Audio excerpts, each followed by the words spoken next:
What's going on, YouTube? Chris here. Want to bring you all an update today of Bitcoin. Right now we're going to be looking at Bitcoin on the 4-hour time frame. We're sitting at $6,236. We're up 7.19%.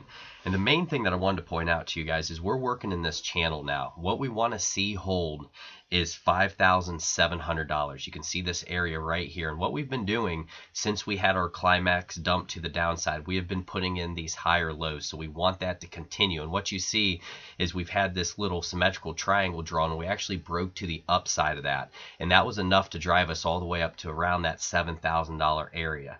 Now, in terms of support, like I was talking about, we want to stay right up above this $5,700 area. But in terms of resistance, we need to get up above, we'll call it $6,800. That's going to be a key area for us. So what we're going to look at is to see if we bounce and chop back into here, or if we're able to finally break through today that $6,800 and turn it into support. That's what's going to be so important for us. And a lot of people don't realize that whenever you break through a resistance, you want it to become support. That's so important, guys. You want to see that base. You want to see that buying pressure come in. Now, what we're seeing today, we do have a nice little stick of volume coming in here, but we do have some profit taking, as you can see up here, right in this range. So guys started taking profits right around that $6,700 area, and us being down now about $500, that is significant. And what that is short-term traders taking their profit at this resistance level. So that's definitely something we're going to pay attention to. And another thing I want to look at, we're going to extend this trend line out now. So what you're going to see here, we're going to go to right there, and we're going to have 3 touches on this now. So this is going to be a valid trend line that we will not want to start breaking down through, in my opinion, guys.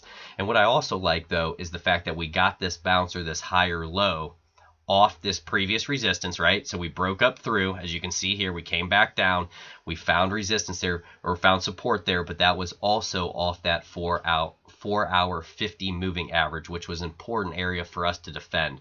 We've been trading up above it since about March 19th, and we want to continue to stay up above that on the 4-hour and keep making these moves of these higher lows. That's what's so important.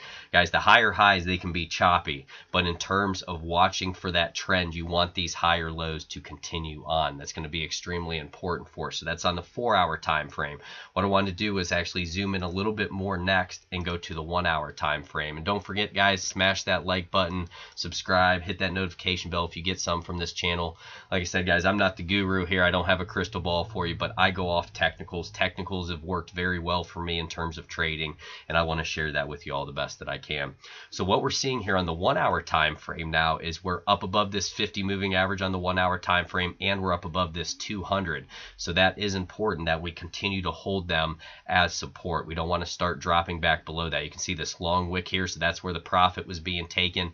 And now what we have to see, it also came on heavier volume as well. So it's basically almost like a long leg doji candle on heavier volume. So that could be a sign of a little bit more of a sell-off. What I would like to see hold here on the 1-hour time frame, if I was trading it, we need that 50 to hold, and that's going to be at $6,100. We really wouldn't want to start dropping back below that. If we do, then that 50 can start acting as overhead resistance. You can see several times where we wicked up to it there, and we definitely don't want that. But we are having some big volume in terms of that sell-off with that doji there. We had big volume coming to the upside, and then we had big volume back to the downside there. So we're really going to have to watch these candles. If it's just going to be a slight pullback, set a higher low, and then make that next move to try to get up and through $6,800. I think that's going to be critical for us. And then I want to take a little bit longer view for us and go out to the 1-day time frame. And what you can see here are all these wicks. So that's profit taking. That's short-term traders like we've talked about right up in this area. And that's an important area because this is where before we ended up putting in that inverse head and shoulders pattern right there. So now that area is acting as resistance since we broke down through it. And that's how these things work, guys. I'm telling you, when you learn this stuff and you study it, it's going to make so much more sense because all this price action is driven off other traders looking at these things. Okay, just like how off the 1 day, a lot of the times you'll find support off that 50 moving average, or you'll find resistance off depending if you're in an uptrend or a downtrend.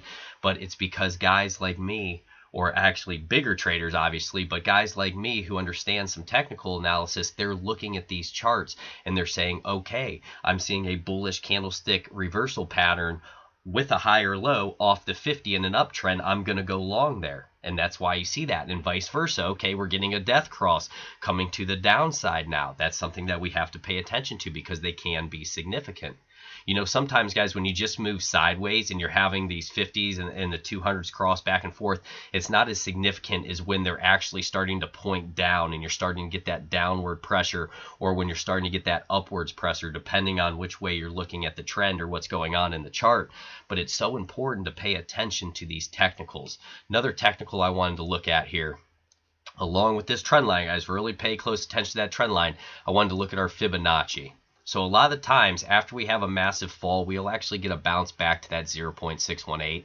So if we take it all the way down here, you can see up to that 0.68, we basically wicked up to it there. We got through the 0.5 with a wick, but we have not had a real body candle close up above that. So that's a significant area, guys. Just like we talked about, we want to hold this 0.382 as support, and we'd want to try to get back up to that 0.618, which is going to be around that $7,184. So that's really important for us to get up above that 6,800, close up above that, hold that, and then make the next move. But it is a tough area that we're in right now, and this is definitely an area that I believe you should be extremely cautious with. Capital preservation is everything in this market. It truly is, guys. So that's the main thing. I'm all about playing positions in this, trading in and out, getting in and out, but you also have to protect that capital, because as we know, a lot of people can't go to work and different things right now. Our state that I'm in right now is actually in somewhat of a lockdown. They're basically saying besides groceries and you know, going to the doctor, things like that, we're not supposed to be going out of our homes and everything because the outbreak's so bad here. And that's just, you know, what we got to deal with. But with capital preservation, you're going to have to buy groceries. You're going to have to, you know, do all these things that you've done before. And some people now don't have the resources coming in. So that's where it's a little bit more troublesome in terms of, you know, just buying something and holding on right now, because a lot of people need that capital. And it's important that we have capital so that we can buy food, so that we can keep our lights on, so that we can have our internet running, that type of stuff. So that can definitely influence the buying pressures in the market, and that's something that we definitely have to take into consideration, guys. That's something that I definitely wanted to point out to you there. Now, in terms of the one day, we're going to get into the indicators here. Move this sideways, and let's take a look at our relative strength index. So our RSI is at 42, so that's good. You can see we're putting in some higher lows here, pointing up. So today's candle close is going to be important for us. I'd like to see us close up above where we closed yesterday, and we closed yesterday around $5,700. We call it $5,800. So it'd be nice to see us close up above that and then continue this move to try to get over that $6,800. That's going to be important for us. So we'll get that off there. Then we'll take a look at our stock RSI. Stock RSI is getting a little bit overextended here. We're at 95 and 89, but this is something with the stock where you can really stay for a long time, pegged out to the upside or the downside. You can see this downside action. It went from February 17th all the way till about March 3rd. That we're in that oversold territory. So the stock, you have to realize that it can really stay pegged out in either direction for quite a long time. We'll take a look at the MACD here. MACD, we did get a bullish MACD cross there, so that's something that's important for us, and that would come around the higher low, so maybe that'll be enough to start getting us that nice move to the upside. That could be important. Take a look there, and then we'll go to our awesome oscillator as well, and you can see that histogram starting to tick to the positive as well, so we need that to continue to keep moving, guys. But you know, that's the main thing that I wanted to point to you today. I just wanted to work through the time frames, go into that 4 hour, go into the 1 hour, and also look at the 1 day time frame right now. But I believe our biggest goal is to get up above that $6,800. If we can close up above $6,800, that's what we're going to be looking for, and then we want to turn that into support. So let me know down low, guys. I appreciate you all being here with me today. God bless each and every one of you. Be safe out there. Take care.